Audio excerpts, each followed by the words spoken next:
Good morning, everybody. We are going to wait for 30 seconds as the number of participants continues to climb. We know we have over 80 participants registered for this morning's conversation. And so I just want to give a moment or two, and I'm stalling right now to make sure those numbers can climb and that we don't begin this amazing conversation without the majority of folks that have registered for being here. I will just start with my name and who I am. For those that don't know, my name is Rebecca Splain-Sallwasser. I'm the Executive Director of the Red Sox Foundation and the Executive Vice President of Social Impact here at the Boston Red Sox. And it's my honor to be your host again for this conversation with some amazing panelists we have here today to discuss the benefits and logistics of key nonprofit partnerships. To make sure you're in the right place, this is a conversation with WIN, the Women in Nonprofit Network, which was formed back in 2019 in collaboration with the Red Sox Foundation and the Women's Foundation of Boston in an effort to ensure that female leaders of nonprofits across the Commonwealth had a space to come and connect and learn and collaborate, because too often it can feel very isolating in our roles. And too often we are working in silos. And so in recognition of that, the Red Sox Foundation and the Women's Foundation of Boston created WIN, a free cohort and collaboration and membership group for women to be a part of, to make sure that they had a space to come to share ideas and to learn from others. And hopefully, and this is a result of this conversation today, create partnerships. So I'm glad to see the numbers have climbed. A few little bits of housekeeping before we get into the conversation today. We're going to be recording this. We always do, because we want to make sure this conversation, for those that have missed it, because our membership group is close to 400 individuals now. For those that have missed it, we'll be able to see this and review this on the WIN YouTube channel after this conversation happens. So we're going to send an email out with a link to that, so you'll be able to listen to all the great nuggets of wisdom that you'll be sure to get today. As always, if you look down, you'll see the icons down at the bottom of the screen there. The Q&A box is what we are asking folks to put questions into, not the chat box. So if you have a remark, a comment, feedback, a question, please go to the Q&A box, and we will be sure all panelists have been prompted and instructed to keep their eye down there as numbers, red numbers pop up, so that we can get to your questions, because we want this to be as interactive and engaging and responsive as possible.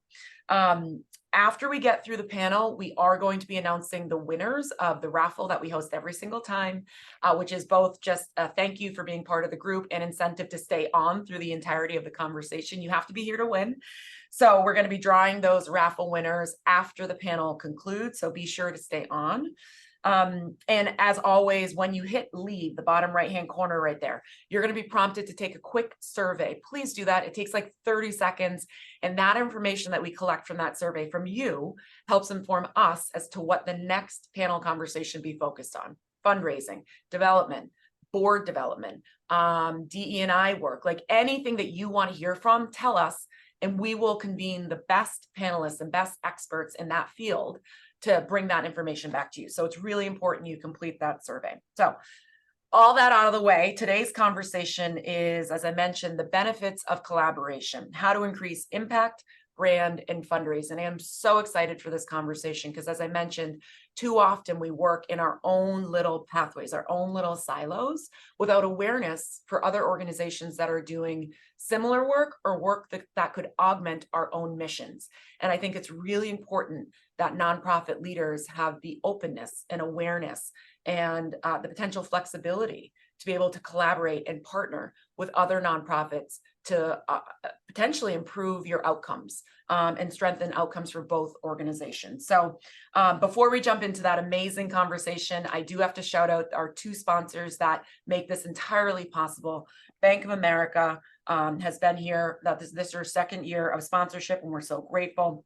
Nutter McClellan Fish is also a key sponsor coming on board this year. We're so grateful for that support for this work, because as they know firsthand, it's so important that we provide this resource and this opportunity for collaboration. So on behalf of Bank of America, it's my honor to introduce Erin Sutherland, Senior Vice President and Market Executive for Bank of America, to say a few words. So Erin. Thank you so much, Becca. Good morning, all. Erin Sutherland, market exec for Bank of America here in Massachusetts, really delivering for employees, clients, and community. I am so excited for today's conversation. I think collaboration, first, I just want to shout out Becca, you and Patty.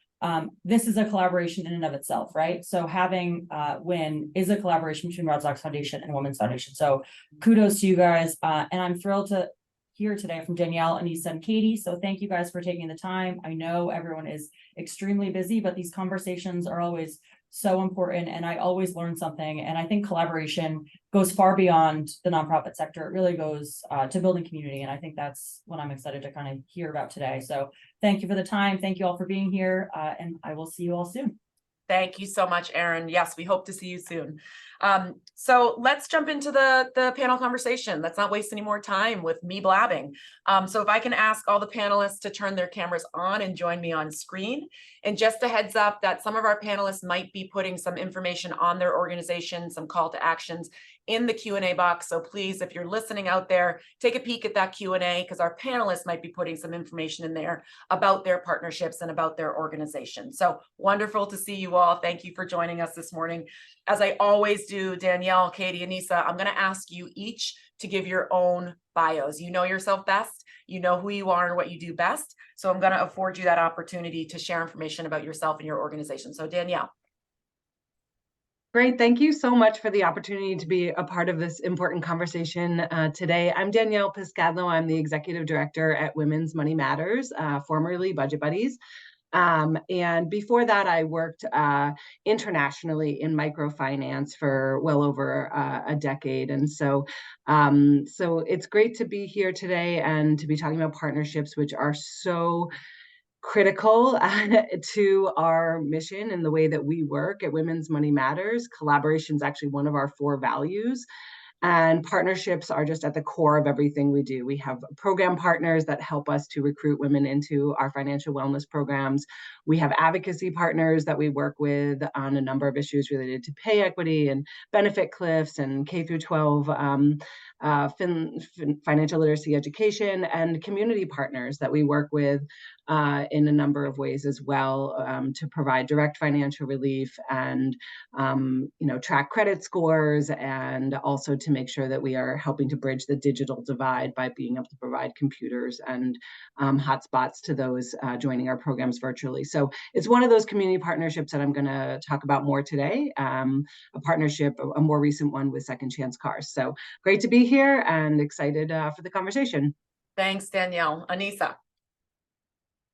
Good morning, everyone. Becca, Katie, and Danielle, I'm happy to join all of you in today's discussion. I'm Anissa Rasabi-George, and I'm the CEO and president of Big Sister of Greater Boston, an organization that is 72 years old, focused on developing strong relationships between female identifying young women and who are our littles and our big sisters, who are adults who step up and step into volunteering to be an important part of a relationship that can be a change maker for the girls that we serve across the greater Boston area. Prior to joining Big Sister, I was actively involved in Boston politics, serving on the Boston City Council and running for mayor in 2021. Before that, I was a high school teacher in Boston and taught for 13 years at East Boston High School. And when I think about my work at Big Sister, when I think about the things that happen every day, it's about creating partnership, about strengthening relationship.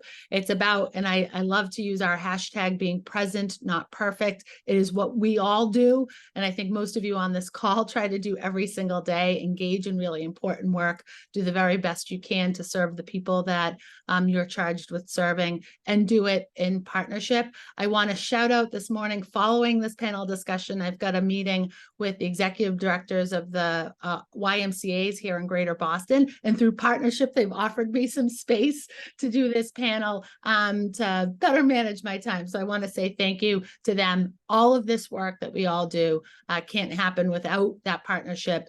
And I came to discover Big Sister, obviously knew it existed for a really long time, but came to really know them as an organization through partnership, both as a small business owner and hosting Big for a Day at my shop, but also through my work in local government and in the classroom.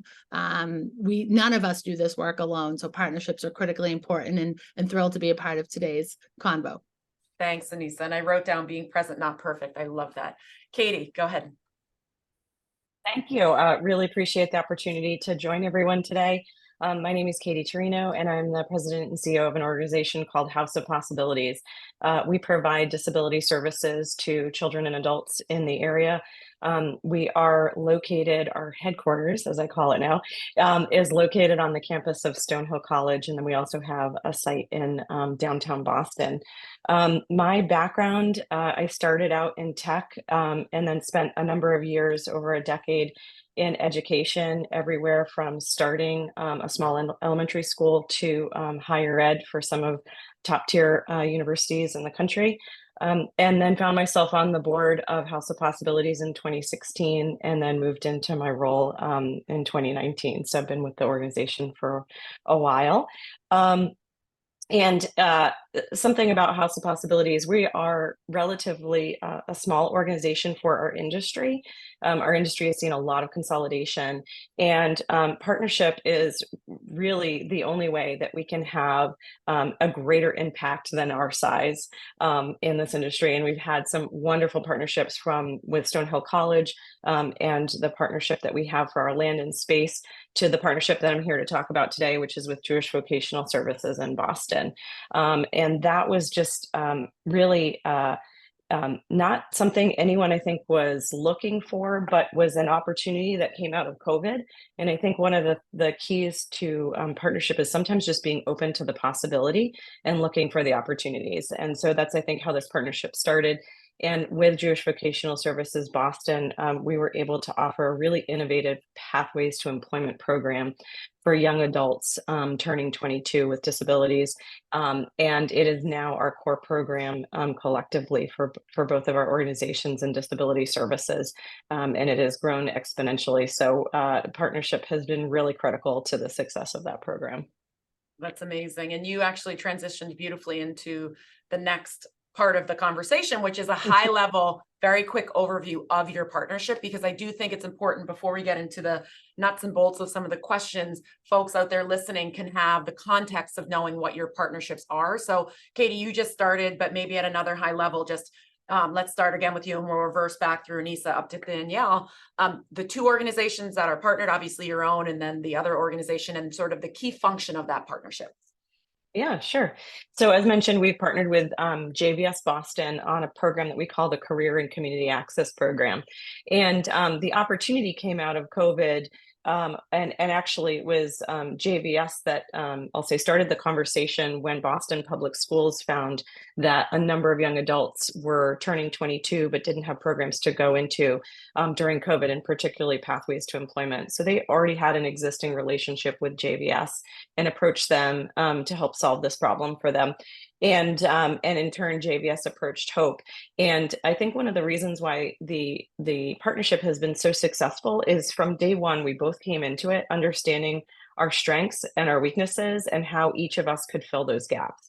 So JVS Boston is known for their career development, job coaching, job placement, but they know that's what they're good at, and that's where they want to stay and play. And House of Possibilities, we're really good at developing community. Our tagline is "See what belonging can do."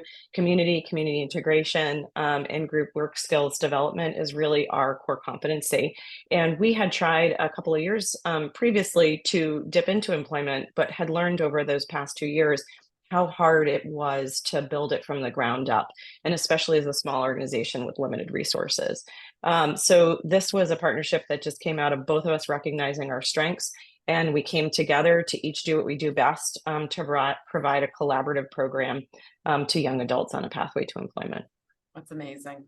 Anissa. Today, I want to focus on a new partnership that Big Sister has just ventured into with the Museum of Science. when I think about the opportunities we're looking to give our little sisters in particular, but facilitate experiences for our littles and our bigs to do things together, the Museum of Science is an ideal partner. When I think about institutions, and as old as Big Sister is, and as old as the Museum of Science is, that formalizing those experiences is really important. So all of our big sisters at Big Sister of Greater Boston have now a free membership to go to the museum whenever they want with their little sister. And for the museum, it's an opportunity to open the doors wider, especially to girls and girls of color who want to access all that the museum has to offer. And that came from a conversation with me and Tim at the Museum of Science around opening those doors.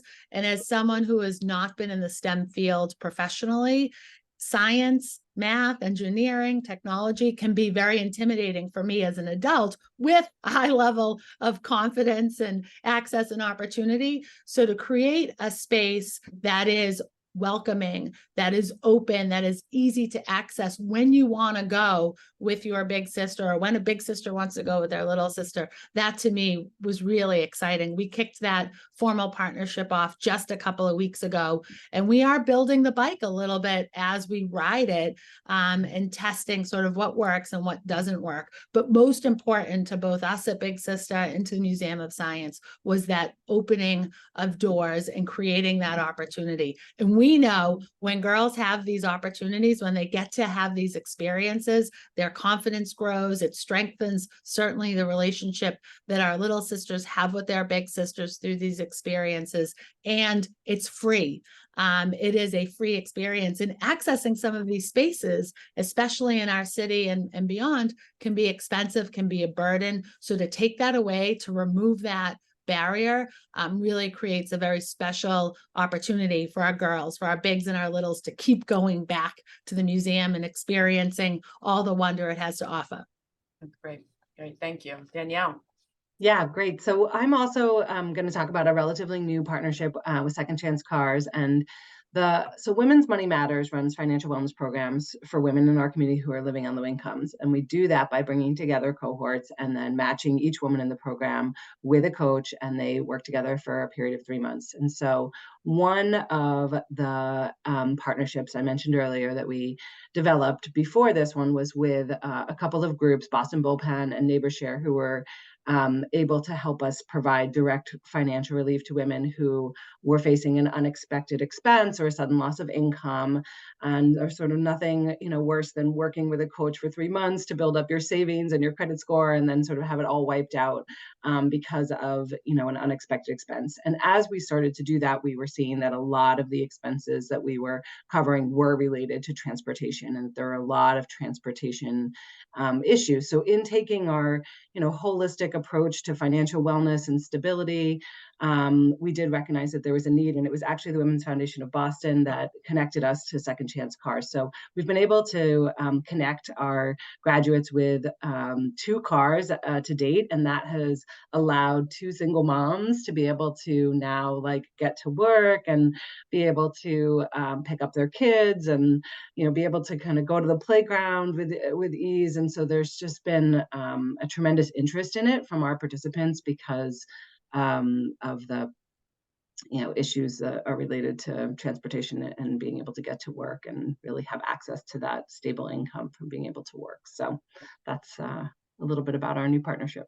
That's great. And that's actually a great segue to the next question that I had, which was let's now back up. Now that we know what the partnerships are, how did you know you needed, how did you know you had a void that you needed to find a solution to? And Danielle, I'm going to stick with you because you actually just said it. You were recognizing in some of the work that you were doing with your constituents that was a gaping sort of need for some of them. And so why don't you just explain a bit more about that, and then we'll go to our other panelists.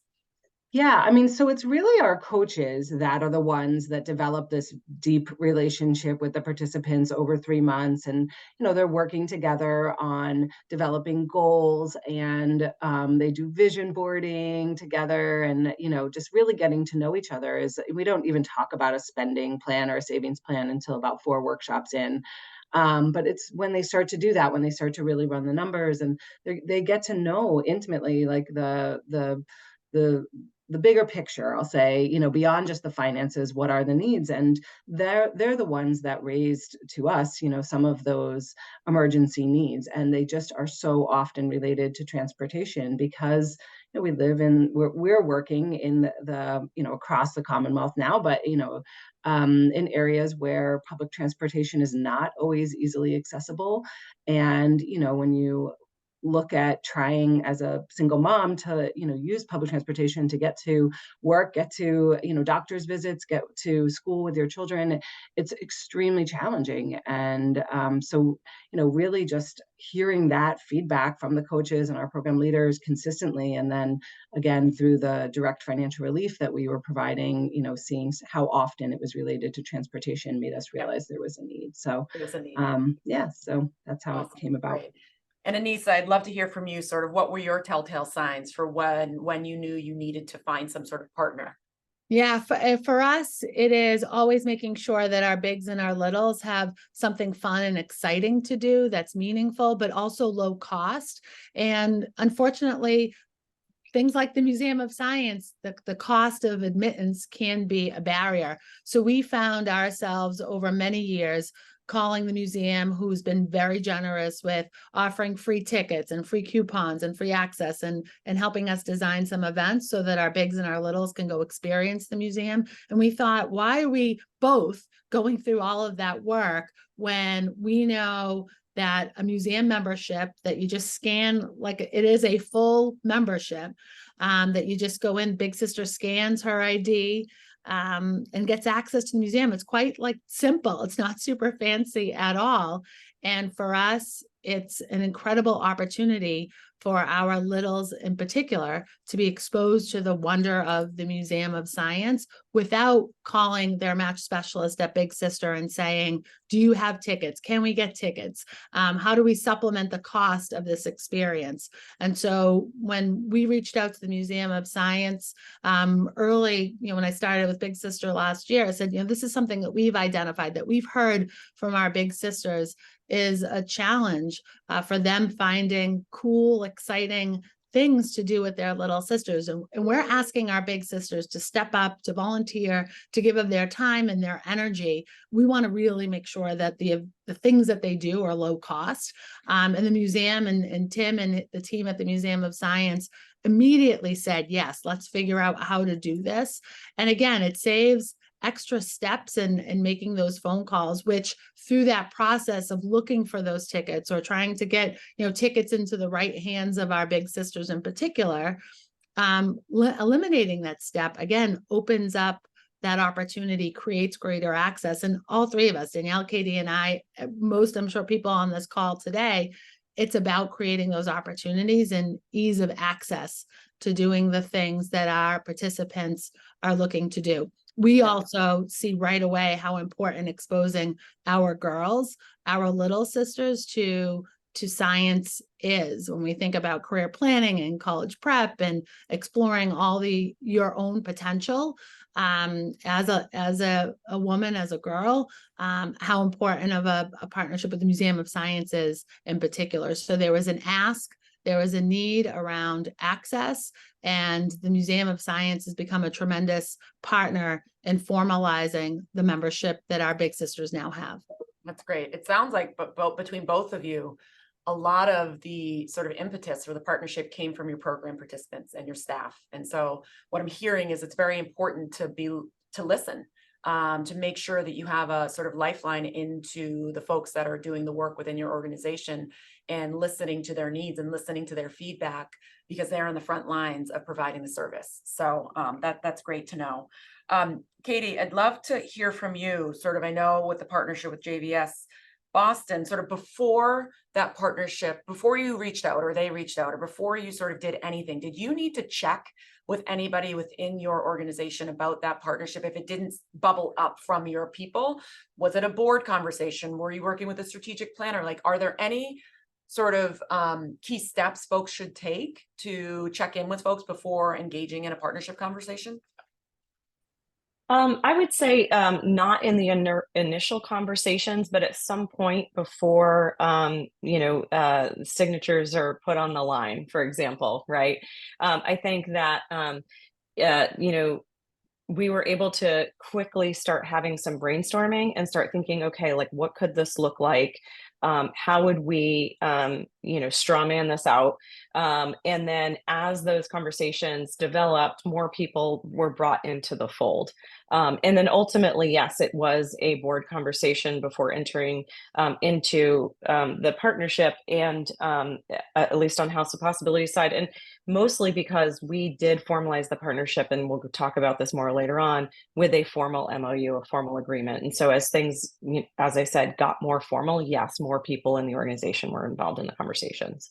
Great, thank you. And again, another good segue. Thank you for the next conversation, which is sort of formalizing the partnership. And, you know, I mentioned to you all in our prep call last week that we have varying sizes of nonprofits listening today. We have nonprofits that are being run by one individual. We have nonprofits that have potentially hundreds of employees and $10 million plus budgets. So it's everything in between. And so I think it's important to recognize that infrastructures look different and support structures look different. And so, you know, knowing that someone might not have a legal team or someone to really authenticate or vet any sort of contract, how do you approach the creation of an MOU? And by the way, let's even start there. Do you think an MOU is necessary when engaging in these sorts of partnerships? So Anissa and Katie, I know you'd love to address this specifically. Anissa, why don't we start with you?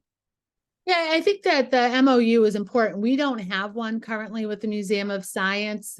We built off of our both teams' excitement. And I think that's really important when engaging in these relationships, that both parties, plus those that we're serving, are excited about this opportunity.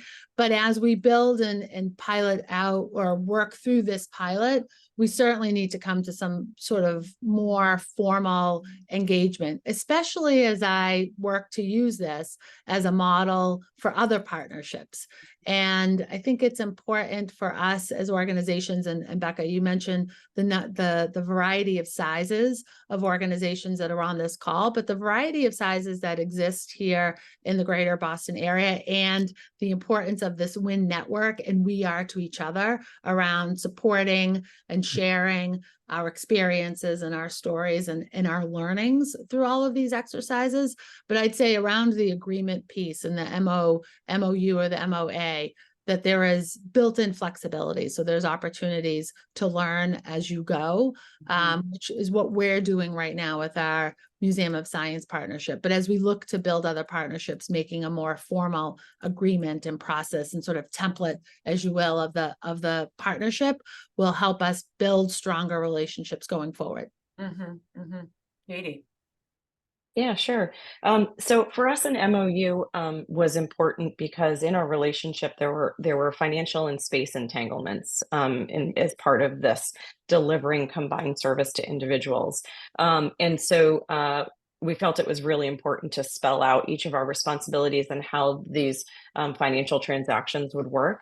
The other piece on the space that I hadn't mentioned yet was one of the reasons why I think this is really works very well is because we have made a commitment to embed each other's staff within our own organizations. So House of Possibilities staff, we have a team of 8 who work out of JVS Boston, and JVS Boston has a team of, I think, 3 to 4 at this point working out of House of Possibilities in Easton. And so we do share the cost in sharing those spaces as well. So because of these, I'll say financial transactions going between the two organizations, it was important for us to spell all of this out in the MOU. And particularly, I think, when you have arrangements between organizations, spelling it out on paper is really important, as I am experiencing in another organization, particularly when the folks who set up the arrangement in the first place wind up leaving the organization and new people come into those roles. If it's not documented, sometimes there can be confusion and misunderstanding. So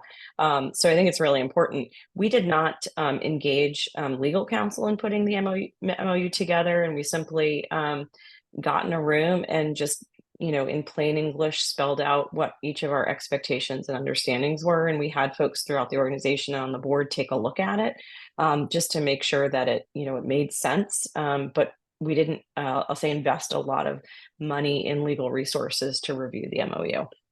Yeah. And I know one thing that we chatted about before was also, and Anissa, you touched on this, is being mindful to update that MOU like annually at the very least, right? Because to your point, people come and go, things change.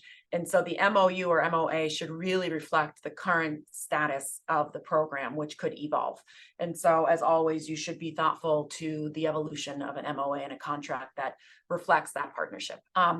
I'd like to actually have another individual, a special guest, join us at the moment. We are so fortunate to have sponsorship and support from Nutter McClellan Fish LLP.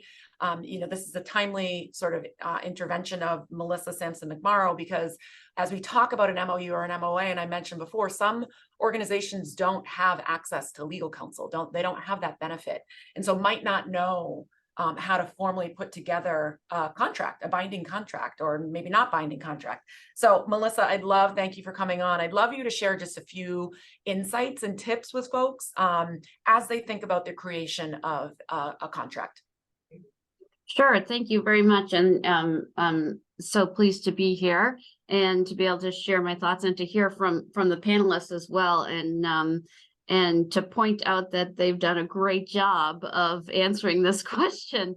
I think what we've been hearing is that there's a spectrum of size. There's nonprofits of all sizes across the spectrum. There's a spectrum of subject matters that you cover. And there's also a spectrum where, a continuum of different arrangements that we're talking about here, different ways of collaborating, different extents of collaborating. And, the term partnership is so important, I know, from a strategic perspective. But I think the importance from a legal standpoint is just that, is to, first and foremost, get things down, even just like a one-page bullet, just so people understand what is the arrangement and what are the respective people's responsibilities, because the arrangement can evolve. As Katie said, people can leave. It's just, if there's some ambiguity, it can head off disagreements. I think that's the very, very fundamental, practical first principles reason why you may just want to put things in bullet points. This is what we're doing, this is what you're doing, and this is when we talk, and things like that. The more involved you get, and I think you've got collaborations that you've been talking about that are on a spectrum, then that will dictate what you need, how, whether you have to go beyond one page or not. And so I think the other thing that I would just flag, and this is getting a little bit into the weeds, is it is even all of these arrangements, all of these reasons why it's good to put things down on paper in whatever form become that much more important if your collaboration is with a for-profit entity. Because then that raises a whole other host of things. And if you're just purchasing services from a for-profit, then that's nothing out of the ordinary. But if you're entering into kind of an intertwining collaboration where you're trying to advance a mission in collaboration with a for-profit, then that does bring up another whole ball of wax. And so that's when I would suggest maybe thinking a little bit harder about how you document the relationship. And hopefully you could lean on the corporation, the for-profit, for their legal counsel to help outline some of the information. Yep. No, this is hugely helpful. Thank you so much, Melissa. We're Sure. honored to have your insight and expertise. Thank you. And we'll see you in a little bit. Thank you. So I'd love to keep moving, because we have so many more questions to get to. I do see a question that came into the chat box. We have some folks that want to connect with all three of you, so we'll make sure to make introductions after this conversation. So thank you for that. So what were the key factors that made the partnership work for both organizations? Danielle, I'd love you to sort of kick this off and talk at a high level, sort of what was it that made this sort of beneficial for both entities? Yeah, so from Second Chance Car's perspective, there were a couple things that I think made us an attractive partner. So one, they were they were formerly focused mainly on veterans who were primarily men. So for them, this was sort of an exciting opportunity to work with a different group of applicants, but also the fact that they are their supply of cars is very limited, which I do encourage anyone out there that is looking to get rid of a car to look them up and donate. We donated our own minivan before I even knew about this partnership, but they want to make sure that it's affordable to the person that is receiving it, and that person is really understanding all of the costs associated with car ownership and budgeting and taking that into account. So that's what we do, right? We do financial,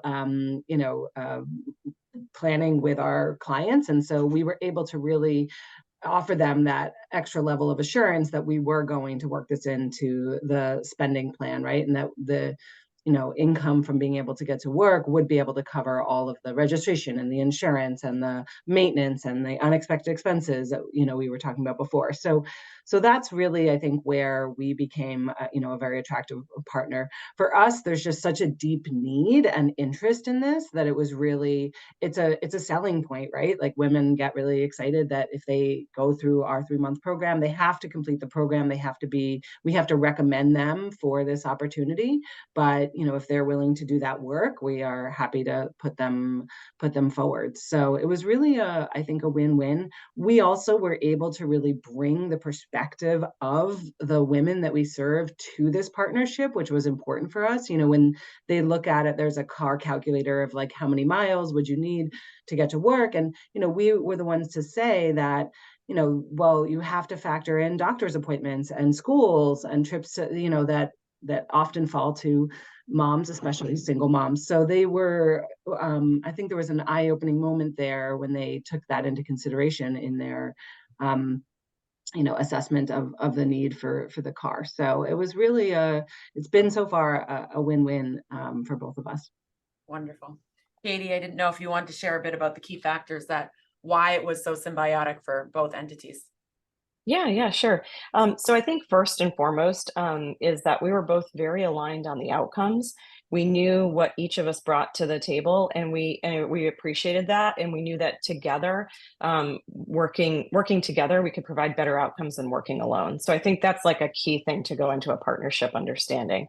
I think more tactically, as I mentioned, being embedded in each other's organizations has been huge to just making sure that we are each both top of mind in the delivery of this program. And it also has just facilitated constant communication, right? Yet at the end of each day, both teams are getting together and talking about the members that we serve. And it just helps to make sure that everyone's on the same page. And they're so, I'll say, entwined in the delivery of this program that sometimes the members we serve don't know who is who. And I think that's a great thing, because it means that we're really working, collaboratively and closely together. And then I think the last piece, again, constant communication, but at all levels. I think that we ensure that whether it's myself and the head of their disability services, or my executive team and their executive team, down to the folks on the front lines delivering the service, making sure that we're communicating at all levels is really a key critical factor. Great, thank you. And this next question is, I think, one of my favorites, because I think for a lot of nonprofits thinking about this is really at the forefront, if not one of the top key priorities for partnership, which is additional funding opportunities. And by that, I mean, if you enter into a partnership with another organization, will it afford you the opportunity to generate additional revenue for that partnership? But as I say that, that can be complicated rather. How do you revenue share? Who writes the grant if you're both getting the fund? So a lot of details. So I'd love for you guys to share again at a high level. Is it beneficial to both organizations from a revenue perspective? And how do you manage that in an equal or equitable way? So Anissa, I'd love you to start there.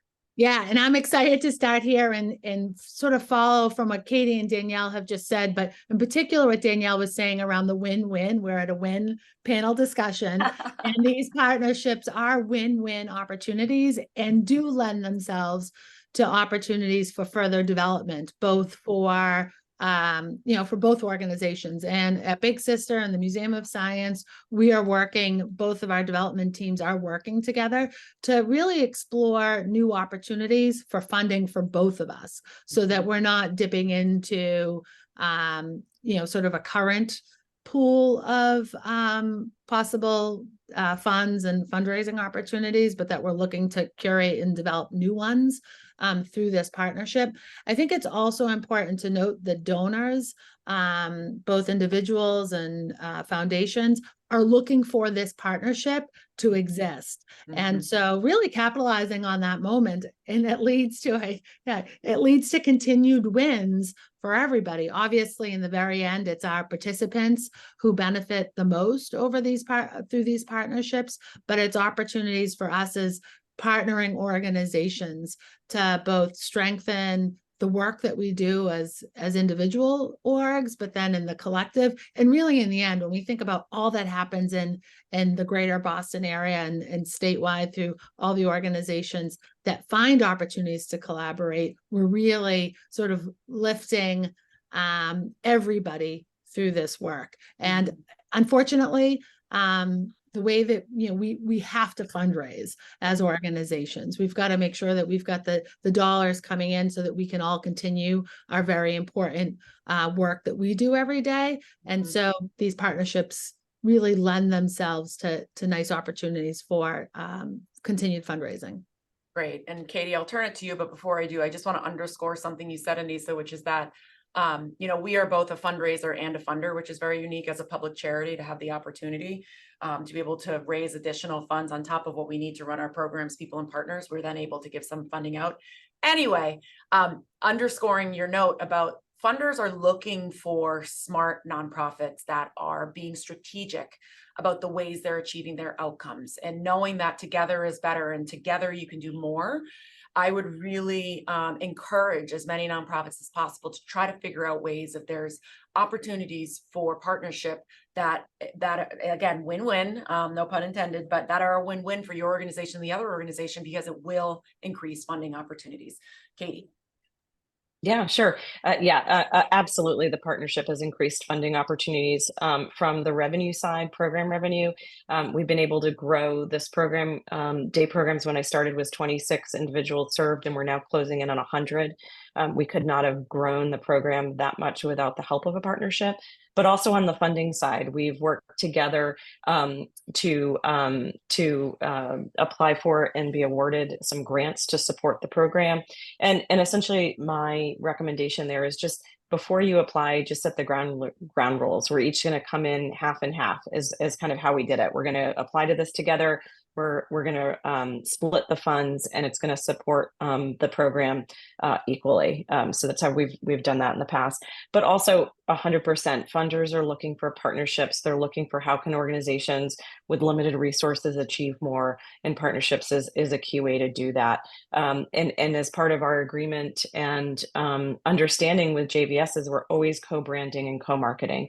So it's the Career and Community Access Program by House of Possibilities and JVS. And every time we're mentioning it, we're co-branding with JVS and likewise. And for sure, that has just expanded both of our networks to be able to fundraise for the program. Yep. Awesome. So I do want to jump out of order because I'm looking at time. We only have like 7 minutes left before we have to transition towards the end of the conversation. And I want to definitely make time for the challenges question. The challenges about, key learnings, like after you engaged in this, what would you have changed? What would you have done differently now that you can look back and have that privilege of having the experience? What were the key challenges that you faced and that you would recommend as things to be aware of for nonprofits thinking about engaging in a partnership? And this is for all of you, if you wouldn't mind just quickly sharing any pain points that you had along your journey. Danielle, or Anissa, I see you're off mute. Go ahead. Yeah, I was just going to say very quickly, our big sisters who are already part of our network, we have to get them to sort of opt into this membership at the Museum of Science, as opposed to, and anyone who's tuned in right now, if you're interested in becoming a big sister, it comes with a membership to the Museum of Science. Sign up, check us out, bigsister.org. New big sisters are automatically put into this. So that's a smoother transition and sort of the membership or the benefit that comes with membership. But getting our current pool of big sisters to opt in. And it is based on the adults because we are very sensitive to sharing the information of our littles. So, that's not something that we can't overcome, but it's one of those challenges. We're very, we hold close the information, especially on our littles. Right. Yep. Danielle, go right ahead. Yeah, I will just say that there's definitely a lot of work that goes into this from our side. So you asked earlier about like who needed to buy into it. Like for sure, our team needed to buy into it, and they were really excited about it because it is meeting an important need. And the women that have received these cars have been so excited and so grateful, and so we're happy to do it. But there are definitely a lot of hoops. It's about that require a lot of hand holding. For our participants in terms of tracking down their driving record, and and we help pay for some of that, right? Because there's fees involved, and so we're supporting them financially kind of along the way on this journey, but also just the hand holding that goes into kind of jumping through all those hoops. So it's still early. I think that's feedback that we'll probably provide to see if there are ways that we can kind of simplify the process. I know they have their due diligence that they need to do, but we also there is a lot of team time that goes into making all those steps For happen. sure. Yeah. Another reason why it's important to have regular check-ins and meetings with the key folks at the organization so that you can discuss these issues. Katie, if you could do it all over again, what would you do differently? Yeah, I would say our partnership started at the program level, and just engaging other areas of the organization on both sides earlier would have just helped get a few things working sooner rather than later. And what I mean by that is, like, don't forget your marketing teams, your development teams, and technology, right? Data sharing, looking at the fact that both organizations are working with individuals and collecting data on them, and how does that data get communicated across the two organizations is not an insignificant factor, right? Yeah, that's a really excellent point. So making sure all sort of departments and other sort of facets of the organization are not only bought in, but aware of it so they can hopefully add and augment the partnership. So, how defining success, impact reporting out to funders, super important. With two organizations that might define success differently, how do you engage in that? How does the partnership define success between your two entities? Is it separate from your organization, or just, it's an interesting question to think about. So I'd love you guys to chime in there about how you're defining success for the partnership and how you measure it.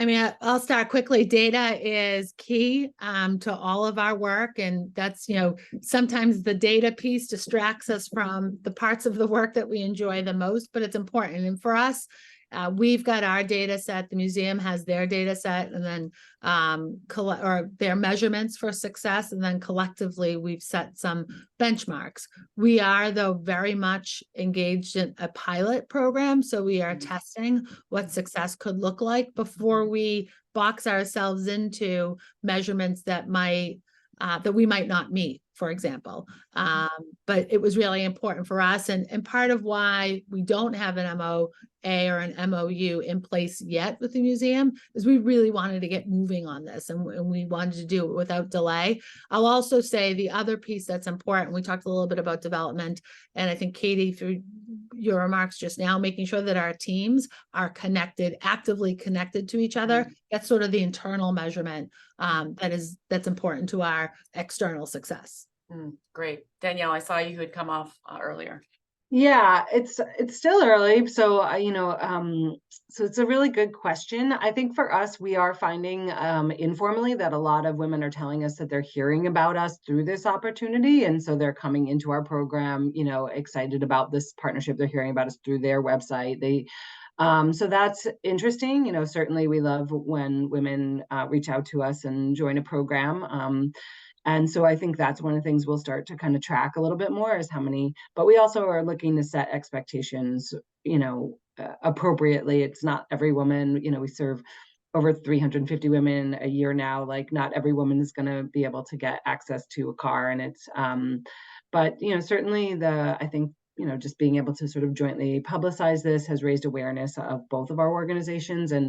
it is just such a nice natural fit, right? Like we are certainly not going to go into the car business and partner with, the tech schools that are fixing up the cars. And that's not what we do well, but, they also are not teaching financial wellness and ensuring that, that women have the finances in place, for these cars. So it's really worked well so far for both of us. And I do think that there may be joint funding opportunities down the road, but just still too soon to tell.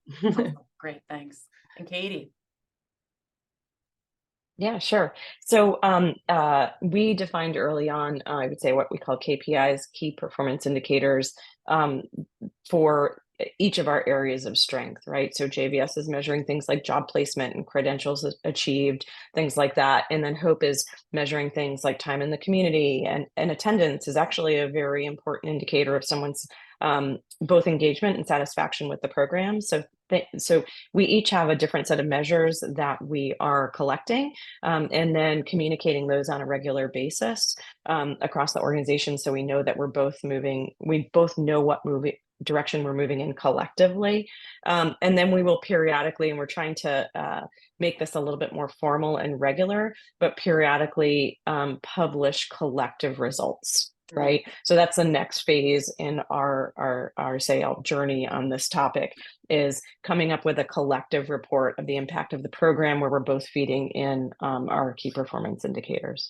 That's fantastic. And let's not forget that a funder is going to want to see that, right? Like as you write a grant for a partnership, it's great to have your own individual organizational outputs or outcomes, but they'll want to see at some point sort of the measure of impact of this collaboration that you're writing the grant for. So really important, again, as we all know, to start just tracking some metrics, get some things, your inputs, your outputs, your outcomes, start putting some stakes in the ground on measurement, so that you have that data when the time comes to pull an impact report together to reflect the impact of the overall partnership. So I can't thank you all enough. This was amazing. I personally have learned so much. I know our listeners have learned so much. Thank you all for your time. You are incredibly busy leaders, and we thank you for your expertise in sharing this insight with the group. Hopefully, folks have learned some key takeaways for how to engage in a potential partnership to better their participants' outcomes and the organizational outcomes. Thank you all. I will ask you all to turn your cameras off. We'll see you soon. And I'd like to bring back to the screen Melissa McMorrow from Nutter, McClellan and Fish LLP. I mentioned earlier, we are so grateful for the partnership with Bank of America and Nutter that makes these conversations and other opportunities possible. So Melissa, on behalf of the Red Sox Foundation and the Women's Foundation of Boston and WIN, thank you so much for your partnership. And I'd love for you to say a few words. Sure. And again, thank you to Anissa, Danielle, Katie, Becca, and everyone at the Red Sox Foundation and WIN that make this possible. I thought this was a fabulous conversation and an important demonstration of how you can build scale with partnerships and not having to do it all internally on your own. So that was a great takeaway. The leadership that I'm seeing here on the screen today is so inspiring and so important. And for over 100 years, Nutter, McClellan and Fish has been partnering with companies and organizations, including many nonprofits, to do just that, to help them leverage opportunities and advance their missions. And so we couldn't be more happy to be a sponsor of the WIN Network. And I think we have some exciting announcements now. Is that correct? That's correct. As I mentioned before, we're going to be, Melissa's going to be calling the names of our 3 raffle winners who are going to be winning some VIP amazing gift boxes from the Red Sox Foundation. So Melissa. Okay. The Red Sox Foundation gift box winners are, the first one is Cindy Gonzalez from Girls on the Run, Greater Boston. Congratulations, Cindy.